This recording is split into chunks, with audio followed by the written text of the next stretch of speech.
Bismillahirrahmanirrahim.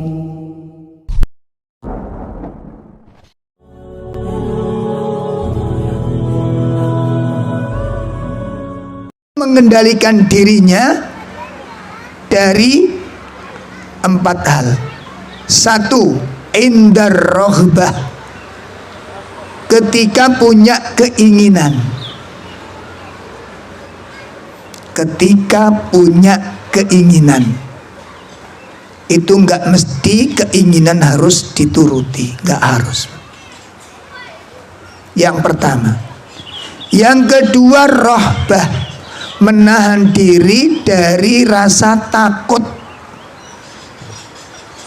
Karena ketika rasa takut itu mendominasi, semua yang dilakukan, semua dilakukan. Bahkan yang sudah kita ketahui itu salah, tapi pada saat posisi kita mengalami ketakutan yang luar biasa, yang salah itu bisa jadi seakan-akan benar dilakukan. Karena rasa takut itu tadi. Ya, ada seseorang yang taklimnya luar biasa, istiqomahnya Masya Allah, tiba-tiba diuji sakit oleh Allah. Sakit itu membahayakan. Obat ini, obat itu, obat ini, obat itu, akhirnya wis pegel Pak minum obat, wis capek, putus asa, muncul di sana. Sementara rasa sakit itu menggelayuti dalam dirinya. Ada yang menawarkan, ini ono pengobatan alternatif, mau tak tawarkan ke anti, cuma aku takut iki syirik nggak nurut anti gitu. Apa alternatifnya? Ini seperti ini. Ya syirik sebenarnya kalau dipandang dari sisi syariat.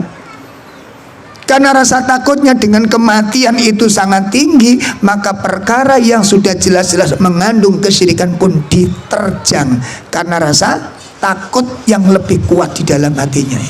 Itu yang kedua. Ya, orang yang mampu mengendalikan rasa takut, dijaga oleh Allah dari gangguan syaitan dan diselamatkan oleh Allah dari neraka. Yang ketiga, mampu mengendalikan syahwat. Mampu mengendalikan syahwat. Dan yang keempat adalah mampu mengendalikan marah. Barang siapa yang memiliki 4 hal, mampu mengendalikan keinginan, mampu mengendalikan rasa takut, mampu mengendalikan syahwat, mampu mengendalikan marah. Orang yang memiliki 4 hal akan dijaga oleh Allah dari gangguan-gangguan syaitan dan akan Allah selamatkan, Allah haramkan dirinya dari neraka. Itu yang keempat. Yang kelima,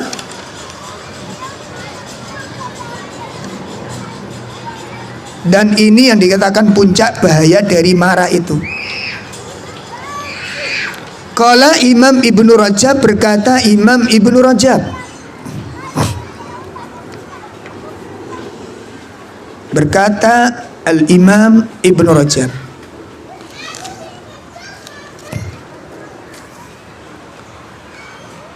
yansa'u min dzalika katsirun minal af'alil muharramah. Orang yang terperangkap di dalam marah, terjatuh di dalam marah, terjebak di dalam marah dan tidak mampu mengendalikannya, maka yang demikian itu bisa menyebabkan orang terjatuh kepada banyak perbuatan-perbuatan yang diharamkan oleh Allah. Orang yang terjatuh dalam marah dan dia terperangkap di dalam marah itu, tidak bisa mengendalikan, tidak mampu mengkondisikan, maka dia akan terjatuh ke dalam banyak perbuatan-perbuatan yang diharamkan oleh Allah. Apa diantaranya? Ad-darbu, memukul. Bapak-bapak perhatikan, ibu-ibu perhatikan, ojo gampang-gampang mukul.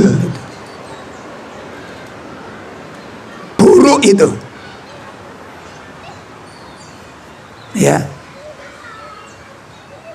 Atau al-fasad, menimbulkan kerusakan-kerusakan. piring dipecah, Allah, HP dibanting, lemari ditinju. Ini haram ini. Coba perhatikan ini. Patut nggak dilakukan oleh orang-orang yang ahli sujud kepada Allah?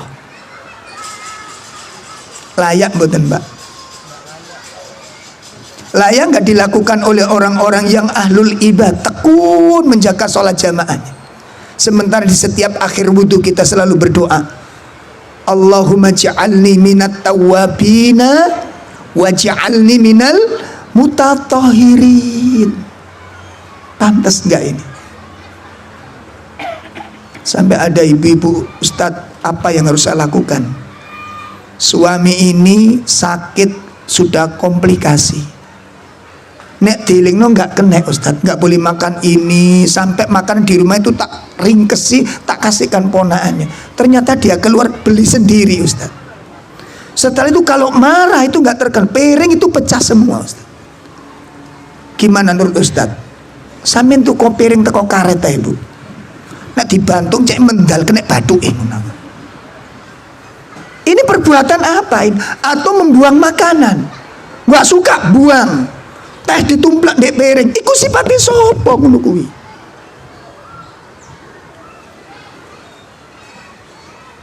Orang yang taklim punya sifat demikian, naudzubillah. Sangat tidak pantas. Yang dibanggakan apa ini, Pak? Barangkali pernah ada yang seperti itu bertobat kepada Allah. Caci maki istri, kamu itu iso. Wah, Masya Allah. Apakah itu tujuan kita membawa dia jauh dari keluarganya? Apa itu tujuan kita dia pisahkan dia dari orang tuanya? Lalu kita perlakukan dengan demikian ini. Ini suatu kezaliman. Walaupun istri itu cuma nganggur saja, nggak kerja sama sekali mungkin di rumah, dalam urusan nafkah antum semuanya itu memang kewajiban antum jadi seorang suami. Ya. Maka merusak dengan memukul tembok, pintu dijebol, lemari ditarik, akhirnya kuncinya hancur. Ini perbuatan orang-orang yang macam apa ini? Ya, Masya Allah, nggak pantas, Mbak, ini. Ad-dar, al-fasad, kerusakan, wa anwa'ud dzulm, atau berbagai macam kedzaliman. Itu terjadi kapan? Saat orang terperangkap dalam kemarahan. Kemudian al-udwan, permusuhan.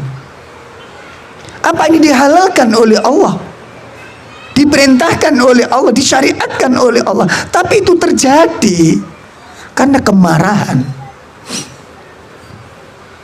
ya. Dan kemudian puncak dari semua emosi, puncak dari semua gejolak, puncak dari semua kemarahan, meledaknya kemarahan, membaranya darah yang bergejolak di dalam jiwa, yang puncaknya adalah al-qatl, pembunuhan. Insyaallah. Masing-masing, Mbak, kita temukan berita-berita seorang akhwat, seorang wanita dibakar hidup-hidup oleh suaminya karena marah. Ada yang kapan hari ditemukan setelah marah, setelah dibunuh, dimasukkan ke dalam drum dan drumnya dilas. Allah. Dulu saya punya teman kerja, dia dikenal sebagai apa? Bunga desa, bunga perusahaan, cantik memang, cantik. Ya nggak usah tak ceritakan teman-teman. Antum nanti malah yang terbayang-bayang. Ya. Itu ditakdirkan diuji Allah dengan suami yang hobi main judi. Nah, malam itu dimintai belanja nggak keluar, dimintai uang untuk anak sekolah itu nggak keluar. Semalam nggak pulang, akhirnya uang yang disimpan itu diambil suami untuk dimain judi. Sampai pagi didatangi ke tempat berjudi, celawat tuh habis-habisan di sana. Siang hari si teman saya ini tidur, disiram dengan gas, minyak gas sama bensin, dinyalakan dan mati dalam keadaan terbakar. Kenapa? Marah. Makanya salah satu bentuk dari bahaya marah adalah hilangnya akal sehat. Hilang akal sehatnya, nggak normal sudah. Wah, apa dibanting babak belur, gue jarak setengah jam gewetun deh. Bener apa enggak? Setan harus pergi. Jadi setan, yes. Memang di sini tuh, masya Allah Pak, kalau udah marah itu. Makanya tolong para suami, para istri, nanti kalau ada istri yang marah duluan, ojo dipancing dengan sikap-sikap kita yang menambah marah itu tambah hati. Kalau suami marah, istri jangan nyecret. Ngomongnya kata suami, kon ku tak kepuken gak wedi ngono. Kau waplok harus ngilang plak. Weng. Allah. Dan kalau orang tengkar itu kan gak kenal waktu, Pak. Jam 1 malam terjadi, mbok yo dilere, wis kita lanjut besok pagi, gitu loh. Jam 1 tengkar, ya Allah, teriak-teriak. Kita pernah bertetangga seperti itu. Tower, apa yang pecah ini? Gak taunya pagi-pagi sudah pakai perban yang laki-laki. Kenapa Om? Ngantemi kocok dari, Masya Allah, sapa sing kalah aku. Allah, tolong perhatikan dengan baik. Yang pernah meliap luap demikian, renungkan. Ini terjadi perbuatan-perbuatan haram dari perbuatan yang diharamkan. Itu yang pertama, kata Imam Ibnu. Yang kedua apa? Yang kedua, perkara-perkara yang Allah haramkan, muharramatu minal aqwal. Ya, duduk sih. Mau. Ya, akan terjatuh kepada ucapan-ucapan yang diharamkan. Coba ketika marah, tidak terkendali, adakah perkataan-perkataan yang baik yang keluar? Ay alu zikir, ay alul Quran, ay alu tilawah, ay alu tahajud, ay orang-orang ahli tahajud. Hai orang-orang ahli taksin, hai ahli-ahli tilawah, wahai yang ahli zikir. Ketika kita marah dan berucap, adakah kata-kata yang baik? Adakah kalimat-kalimat yang terhormat? Apa kata Imam Ibnu Rajab? Al-qadfu, tuduhan-tuduhan. Makanya kemarahan itu nanti muncul dalam hati apa Pak? Al-bughdhu, kebencian. Lihat ketika orang sudah benci, diikuti dengan marah. Yang keluar apa? Tuduhan-tuduhan. Berani sekali. Nggak ngerti, alim ulama pun suka menuduh. Zaman sekarang sudah terjadi kayak begini. Meluap-luap emosinya. Apalagi kalau kenal wajah antum, ini tambah gregetan mereka ya. Makanya sekarang disebut kaum sawah, Salafi Wahabi. Kalimatnya itu sampai disebutkan sholat di belakang mereka makruh. Sampai ini ngeri Pak, ini makruh. Mondokkan anaknya ke situ haram gitu, Masya Allah. Kalimat apa? Kebencian. Dan itu marah. Tidak mungkin orang-orang yang akalnya sedemikian. Dan itu kita saksikan, kita dengarkan. Kenapa? Kebencian. Al-qadhf, menuduh.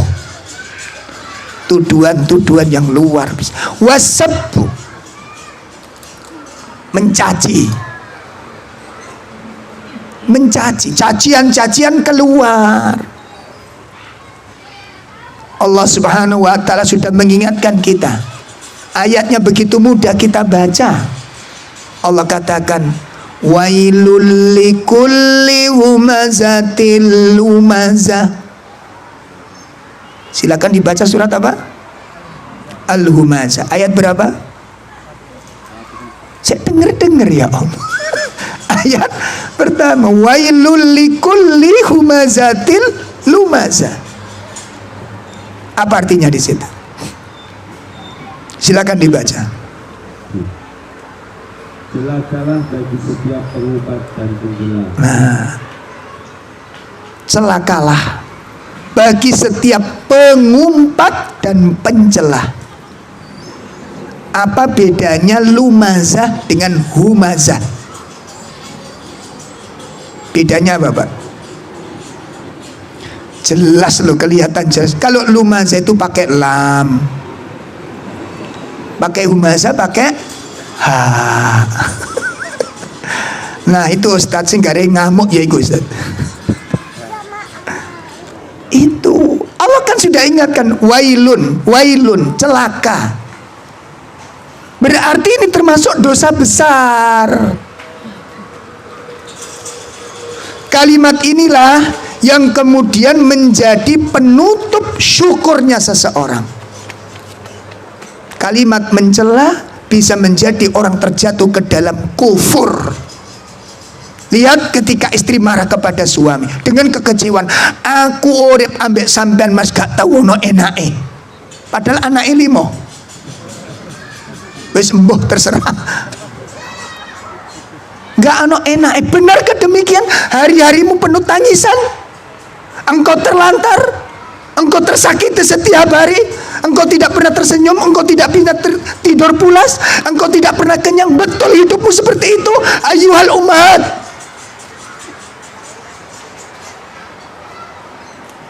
Itu ketika istri yang marah. Lihat kebaikan-kebaikan suami tertutup. Aku gak pernah enak hidup sama sampean, gak pernah bahagia. Padahal anak ilmu, masa menderita? Apa betul demikian? Selama sekian puluh tahun kamu menderita hatimu? Ini menutup syukur dan ini perbuatan kufur. Mencelain, hati-hati. Bapak jangan merasa aman, habis ini bapak yang digarap.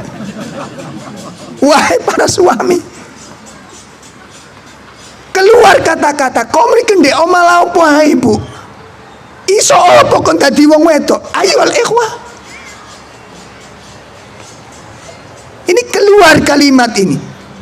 Betul istrimu nganggur total seperti robot di rumah itu, nggak bergerak. Siapa yang merapikan rumah? Siapa yang nganterin anak sekolah? Siapa yang mendampingi mereka, memandikan mereka, merawat mereka? Memutar uang kalian yang dibelanjakan sedemikian rupa, antum bisa membelanjakan untuk itu semua. Kata ibu-ibu, oke. Yang mulu Ustad. Balas dendam nggak boleh bu. Ini kalimat kufur yang keluar dari para suami. Menutup kebaikan-kebaikan istri. Memang ada pasangan istri suami ada kelemahan, nggak bisa kita pungkiri. Makanya ikhwan-ikhwan yang baru hijrah masih bujang berharap nanti punya istri aneh-aneh sih dijaluk pak.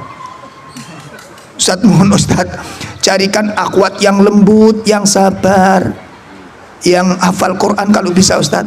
Cantik enggak? Iya Ustaz. Nah kalau ada mah tipe Ustaz TDW.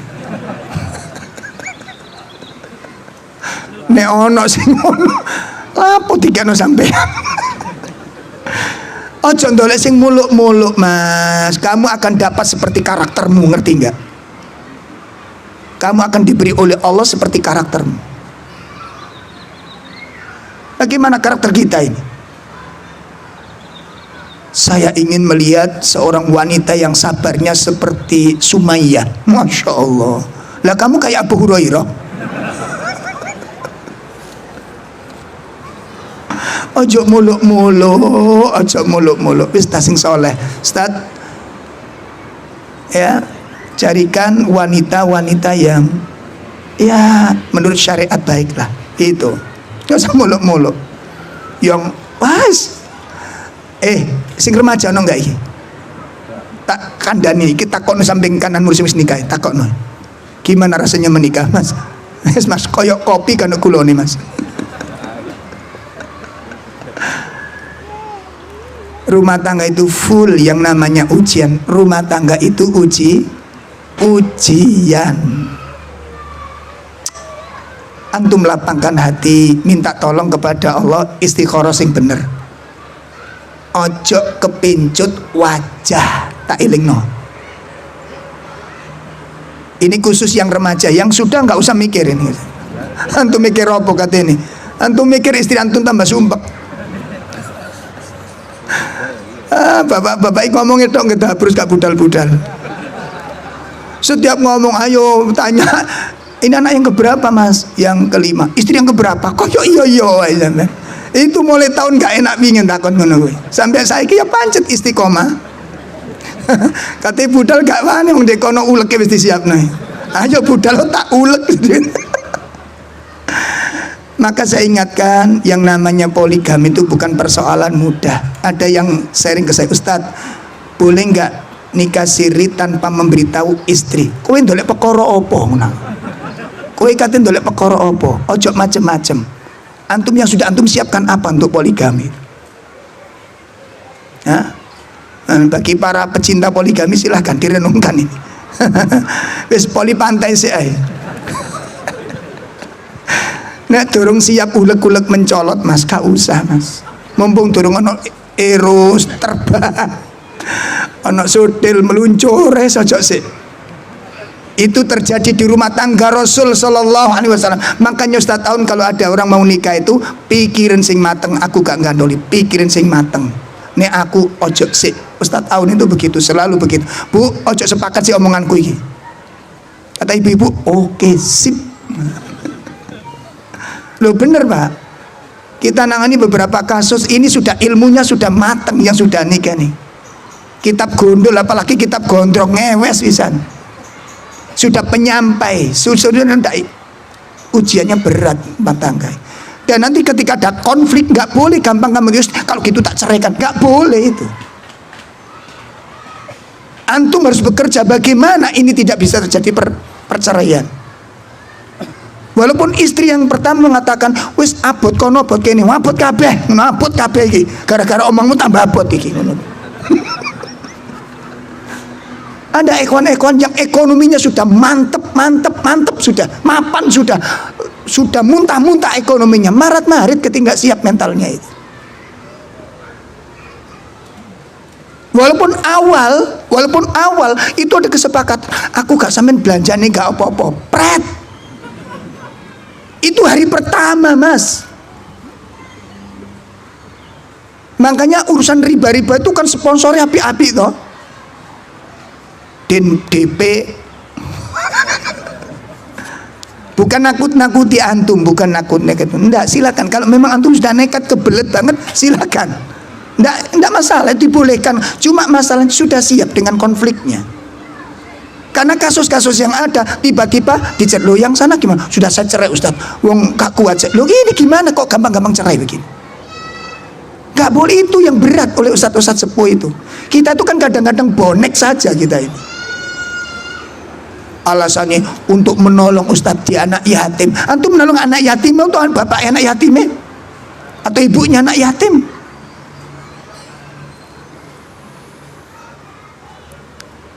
Paham ini ya? As-sabbu, mencaci, mencela, keluar dari orang-orang yang marah ini. Kemudian apa? Wal fakhsh, perkataan-perkataan keji, keluar di saat marah. Keluar di saat marah, dan ini nggak patut, termasuk ke anak-anak. Kalimat goblok itu nggak boleh dikonsumsi orang-orang ahli ilmu itu. Lo kok goblok? Astagfirullah. Anda itu seperti menajamkan pisau ke dalam hatinya. Bertobat kepada Allah. Kata-kata yang gak baik. Ya. Nah ini. Ya al-fakhsh wal fusyuk, perkataan-perkataan fasyik keluar. Kemudian apa lagi? Mengungkit-ungkit. Kapan terjadinya mengungkit-ungkit? Kapan terjadinya mengungkit-ungkit? Mengubral rahasia. ya, membongkar rahasia orang, diobral sana. Ria, amal-amal kita yang sudah tertutupi diobral semuanya. Kapan itu terjadi? Dan itu adalah ucapan-ucapan muharramah. Apa yang sudah kita berikan ke istri kita, apa yang ibu sudah berikan pada suami dan keluarganya, sudah berlalu, sudah, jangan diungkit-ungkit di tempat itu. Tapi itu akan terjadi pada saat terjadi marah. Ketika suami, "Endi amikmu berbuat baikmu kepada aku dan keluargaku," kata suaminya. Merontak suami, istri mengatakan, "Apa mas, sampean ngomong apa? Balenono maneh? Aku kok gak krungu balenono maneh? Aku gak pernah berbuat baik sama keluargamu. Coba iling-ilingin mas." Lu ngono mulai wis. Itu 30 tahun yang lalu sudah expired Pak itu. Diungkit lagi hari ini. Bisa terjadi apa enggak? Ingat ibumu tahun berapa itu? Lo tahunnya wis lali loh. Tapi ngamuin si eleng, itu hebatnya. Ketika sakit, ketika operasi, siapa yang bawa ke rumah sakit? Ada nggak saudaramu? Nggak ada. Aku yang bawa. Biaya dari saudaramu mana? Dariku.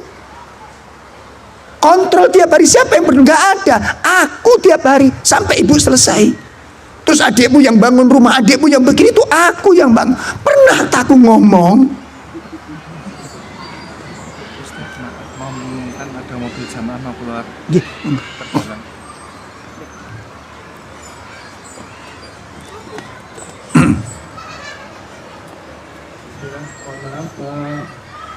Mengumumkan Pakai ini loh mas. Soalnya mobil pengunjung. Mohon maaf, mengumumkan ada mobil pengunjung Legoasi mau keluar, terhalang mobil dari nomornya B1150. Bagi jamaah yang ada mobil dengan plat nomornya B1150, mohon bisa disingkirkan karena ada pengunjung dari Legoasi mau keluar. Terima kasih. Jangan disingkirkan mas, biar ngaji dulu. Dipindah pak ya. Sing merasa punya mobil ya, yang sepeda motor nggak usah mikir. Yang merasa punya mobil khusus, yang punya motor nggak usah, tuh nggak usah sibuk mikirin nomorku berapa. Sepedamu cuma 2 rodanya, nggak masuk. Baik, kita lanjutkan. Nah, ini akibat dari perbuatan apa tadi? Marah. Sampai seperti itu, mengungkit-ungkit sesuatu yang masa lalu, mengobral kebaikannya, menampak-nampakkan kebaikannya, membongkar aib orang yang dimarahi, dan ini semua perbuatan yang diharamkan dan yang paling memukau, yang paling membahayakan. Disebutkan oleh Imam Atha bin Abi Rabbah, murid dari sahabat Ibnu Abbas radhiyallahu an. Apa kata beliau? Ma'abkal ulama bukaan akhirul umuri. Masya Allah. Min ghadbatin yaghdabuha. Kata Imam Atha bin Abi Rabbah, tidak ada sesuatu yang paling ditangisi oleh para ulama. Perhatikan, tidak ada sesuatu yang paling ditangisi oleh para ulama dibandingkan dengan satu kali marah yang tidak terkendali. Satu kali marah yang tidak terkendali. Fayahdamu umru khamsina wa sittina au sab'ina sana. Yang satu kali marah itu yahdam, menghancurkan, menggugurkan, khamsina wasittina au sab'ina sana, 50 tahun, 60 tahun atau 70 tahun amal yang sudah dibangun dari atasnya hancur gara-gara satu kali marah ini. Kenapa? Ungkit-ungkit. Itu digambarkan seperti riya. Masya Allah. Riya itu membatalkan amal apa enggak? Tidak tersisa. Kita simak surat Al-Baqarah ayat 264. Surah Al-Baqarah surat 264. Ya ayyuhalladzina amanu la tubtilu sadaqatikum bil manni wal adha kalladhi yunfiqu malahu ri'a'an nasi wa la yu'minu billahi wal yawmil akhir famathaluhu kamathali safwanin alayhi turab fa'asabahu wabilun fatarakahu salda la yaqdiruna ala syai'in mimma kasabu wallahu la yahdil qawmal kafirin. Ya. Wahai orang-orang yang beriman, janganlah kamu merusak sedekahmu dengan menyebut-nyebut dan menyakiti perasaan penerimanya, seperti orang yang menginfakkan hartanya karena riya atau kepada manusia. Dia tidak beriman kepada Allah dan hari akhir. Perumpamanya, orang itu seperti batu yang dicungnya di atasnya ada debu. Kemudian batu itu ditimpa hujan lebat, maka tinggallah batu itu licin lagi. Mereka tidak memberi sesuatu apapun dari apa yang mereka kerjakan, dan Allah tidak memberi petunjuk kepada orang-orang kafir. Ini puncak dari semua kemarahan. Ketika marah tidak terkendali, ibadah yang kita lakukan dari sekian puluh tahun lamanya itu hancur. Karena amal-amal tersebut, orang yang terjatuh di dalam kemarahan dan tidak bisa mengendalikan kemarahannya, maka dia akan terjatuh kepada perkataan dan perbuatan yang diharamkan oleh Allah, dan itu akan membahayakan amal-amal solehnya, akan menjatuhkan dirinya di hadapan Allah maupun di hadapan sesama manusia. Ayolah ikhwah, sampai di sini pembahasan kita dari bab marah. Allahu a'lam bishawab. Saya kira cukup apa yang bisa kami sampaikan, kurang lebih mohon maaf. Wa sallallahu ala nabiyyina Muhammad. Subhanakallahumma bihamdika asyhadu an la ilaha illa anta astaghfiruka wa atubu ilaik. Assalamualaikum warahmatullahi wabarakatuh.